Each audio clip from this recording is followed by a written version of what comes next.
Saudara-saudari yang terkasih, salam damai sejahtera dan salam Imago Dei. Berjumpa lagi dalam renungan mingguan KSCC Medan pada Minggu Advent yang kedua.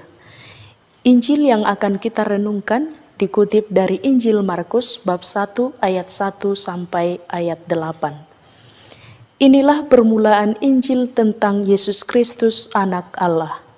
Seperti ada tertulis dalam kitab Nabi Yesaya, "Lihatlah, aku menyuruh utusanku mendahului engkau. Ia akan mempersiapkan jalan bagimu." Ada suara orang yang berseru-seru di padang gurun, "Persiapkanlah jalan untuk Tuhan, luruskanlah jalan baginya." Demikianlah Yohanes Pembaptis tampil di padang gurun dan menyerukan, "Bertobatlah dan berilah dirimu dibaptis, dan Allah akan mengampuni dosamu." Lalu datanglah kepadanya orang-orang dari seluruh daerah Yudea dan semua penduduk Yerusalem, dan sambil mengaku dosanya, mereka dibaptis di sungai Yordan. Yohanes memakai jubah bulu unta dan ikat pinggang kulit, dan makanannya belalang dan madu hutan. Inilah yang diberitakannya, "Sesudah aku akan datang Ia yang lebih berkuasa daripadaku. Membungkuk dan membuka tali kasutnya pun aku tidak layak. Aku membaptis kamu dengan air, tetapi Ia akan membaptis kamu dengan Roh Kudus." Demikianlah sabda Tuhan. Terpujilah Kristus. Saudara-saudari yang terkasih, pada Minggu Advent yang kedua ini, Injil menegaskan kepada kita umat Katolik bahwa ada satu hal yang sangat penting yang perlu kita persiapkan dalam menantikan kelahiran Yesus Kristus Sang Juru Selamat. Hal yang penting itu adalah mempersiapkan jalan yang pantas bagi Tuhan. Membahas tentang jalan, saya teringat pada pengalaman ketika saya dan DPH Paroki berangkat mengunjungi sebuah stasi. Kami menyadari bahwa ternyata medan yang kami tempuh itu sangat sulit dan stasi tersebut cukup jauh. Jalanan masih sempit, lalu lubang yang lebar dan dalam ada di mana-mana, membuat kami merasa cepat lelah dan badan pegal.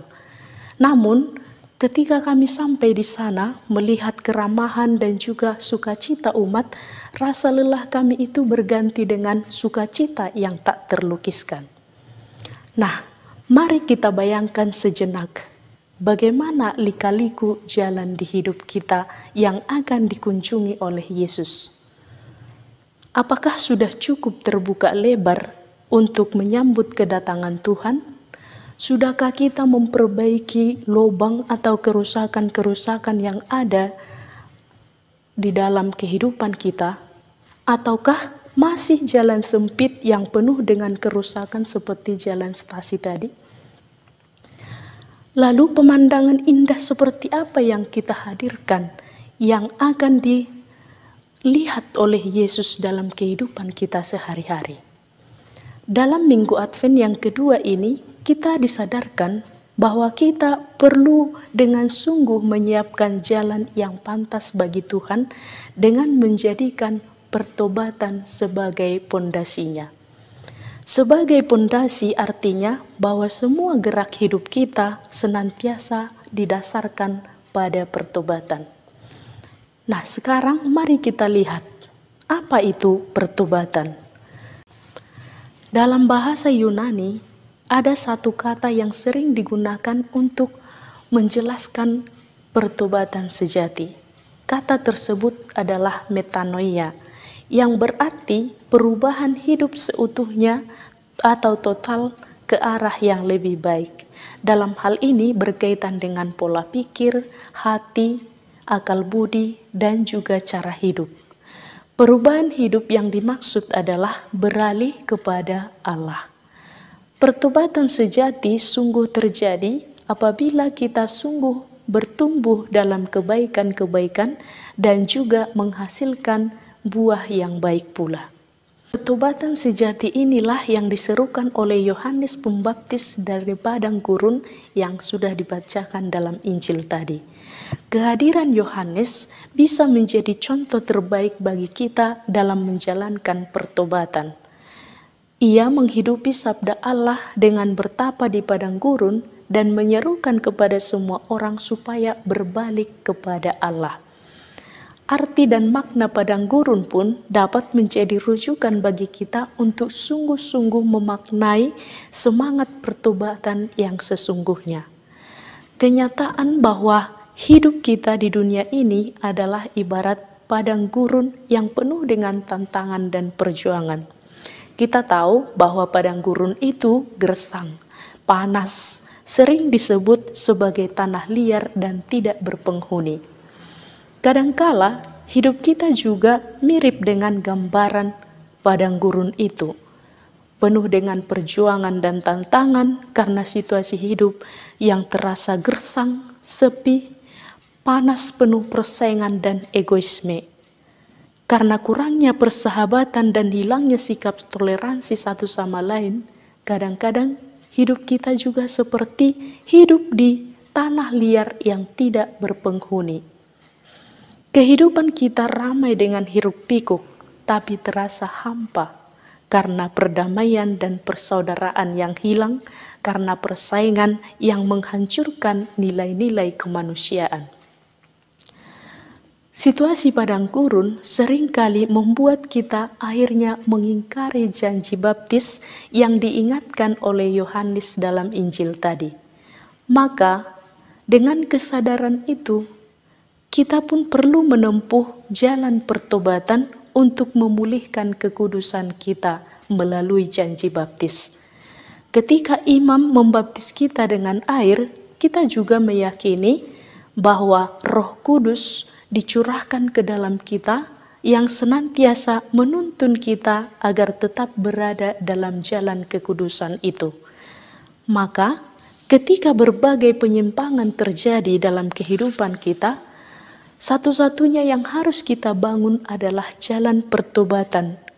Pertobatan juga membutuhkan sikap kerendahan hati seperti pengakuan Yohanes. Sesudah aku akan datang ia yang lebih berkuasa daripadaku. Membungkuk dan membuka tali kasutnya pun aku tidak layak. Bahwa kita harus selalu menyadari dan kembali pada kekudusan di mana Allah yang utama dan terutama dalam kehidupan kita. Jalan demikianlah yang akan membawa kita menemukan kebahagiaan dan sukacita di dalam situasi padang gurun kehidupan. Seperti yang dilakukan oleh para nabi zaman dahulu. Contoh konkretnya tadi yaitu Yohanes Pembaptis ketika ia tinggal di padang gurun. Justru dari sana dia menemukan inspirasi untuk menyerukan pertobatan kepada semua orang. Artinya, pertama-tama pertobatan itu harus lahir dalam diri kita dan berbuah dalam tindakan setiap hari, lalu kemudian kita menginspirasi orang lain untuk bertobat.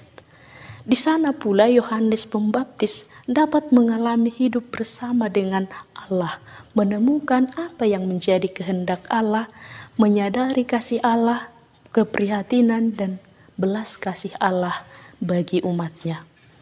Maka saudara-saudari yang terkasih, marilah pada masa penantian ini kita menanggapi seruan Yohanes Pembaptis untuk membangun jalan pertobatan dengan penuh kerendahan hati dan senantiasa membiarkan diri kita dituntun oleh Roh Kudus, sehingga kita mampu mengubah situasi padang gurun dengan menghadirkan sukacita yang membangkitkan kehidupan dalam diri sesama sebagai buah dari pertobatan kita yang sejati.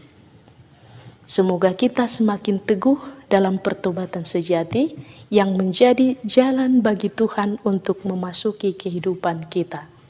Selamat menempuh jalan pertobatan.